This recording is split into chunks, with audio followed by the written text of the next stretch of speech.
I have some essential items in my celiac toolkit that just have to go everywhere with me. Welcome to the Healthy Celiac Show. I'm your host, Belinda Whelan from belindawhelan.com, and here you will learn to live your very best life with celiac disease. So we are going to be talking all about health-related topics because you, my friend, are more than just a woman with celiac disease. Be sure to hit that subscribe button so that you don't miss an episode, and welcome to the show. I don't know about you, but for me, I have some essential items in my celiac toolkit that just have to go everywhere with me. It doesn't matter if I'm camping, it doesn't matter if I'm going on holidays somewhere, or I'm sleeping over at someone's house. These go with me everywhere. All right, so these are my top 4 things that I'm sharing with you today as far as my essential items. So let's jump on into it. So something I've noticed with having celiac disease is I get major mouth ulcers, or you might call them canker sores. And it's something that I have struggled with when I get more run down, or, you know, I don't know. It's just something that I've always struggled with since my diagnosis. So I've heard from lots of people that that is one of their major symptoms when they were diagnosed with celiac disease. And for me, it just seems like an ongoing thing. So if you get mouth ulcers or canker sores, it's really important to have something to help with those sores because they're painful. They make it hard to eat. They make it hard to drink. They make it hard to kiss. So we don't want to be struggling with them longer than we have to. Now, being a health coach, I have tried everything. I have tried the natural route. I have tried to put things on them such as honey. I have tried coconut oil. I have tried bicarb soda, and I have had no luck.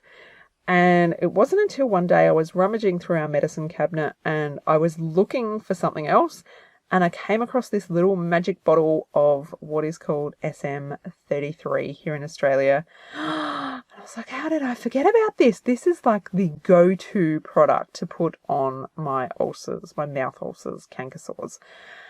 And since I've found that bottle again, it's my little lifesaver. So I just use it with a cotton bud and dab it on there, and it helps so much. Now, if you're in America, please don't go out and buy SM33 because I did do a little bit of research and I found that SM33 in America is actually like a muscle rub or something like that. It's something that you would not put in your mouth. So your version that you want to look out for, the best mouth ulcer ointment that I've come across for you guys is actually a product called Orygel. So look out for Orygel instead. If you know of any particular products for where you are, so we've got listeners in 14 countries now, guys. This is insane. This blows my mind that in 14 countries my podcast is out there. So I don't have a product specific to each of you, but if you have a go-to product for mouth ulcers that you can let me know about and tell me which country you're from, please send me a DM on Instagram. That would be so helpful. All right, so number 2, digestive enzymes. Now, digestive enzymes are absolutely fabulous to have in your toolkit. If you've been out for a meal and you feel a little uncomfortable afterwards, they help break down your food. So they can also be good if you're going out for a meal and you take them beforehand. Now, I'm not saying that they help with breaking down gluten completely, but if you do accidentally get gluten, they can support you a little bit in that. My next one is probiotics. I love probiotics. Probiotics are amazing for gut health and for healing and just a daily supplement. They are a go-to. Now, the probiotics that I use are actually a powder and they come in a little stick pack.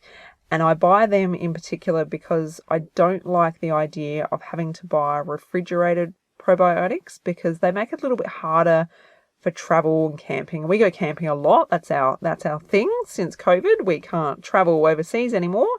and it's a bit harder to go interstate, but we travel locally in our camper trailer. And so, yeah, probiotics, I don't want to be worrying about popping them in, an esky or a cooler and having to worry about them being the correct temperature. So, looking for something that is shelf stable, I guess we can call it, that doesn't have to be refrigerated, is a fantastic option for probiotics. All right, the last one is vitamins. So I feel personally so much better since taking vitamin supplements, and I know then that my body is getting everything that it needs as far as all of the different vitamins and minerals without having to stress that I'm getting enough from my diet.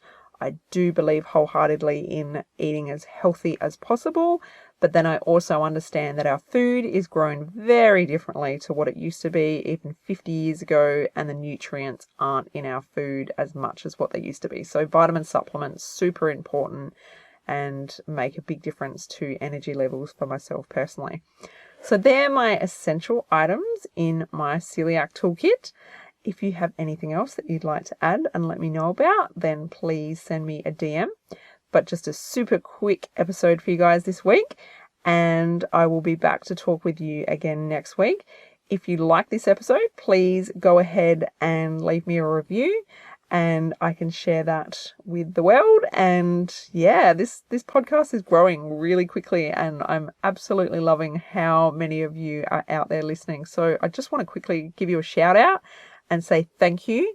And I cannot believe some of the countries where people are tuning in from. It just blows my mind. So thanks heaps, guys. I really appreciate your support. And like I said, send me a DM over on Instagram if you've got any questions, any feedback, any support that you'd like to send through. I'd be very, very grateful. Have a great week. Thanks. Bye. If you enjoyed this episode, head to belindawhelan.com to get yourself a free copy of my exclusive ebook, 11 Mistakes People Make Going Gluten-Free Living with Celiac Disease.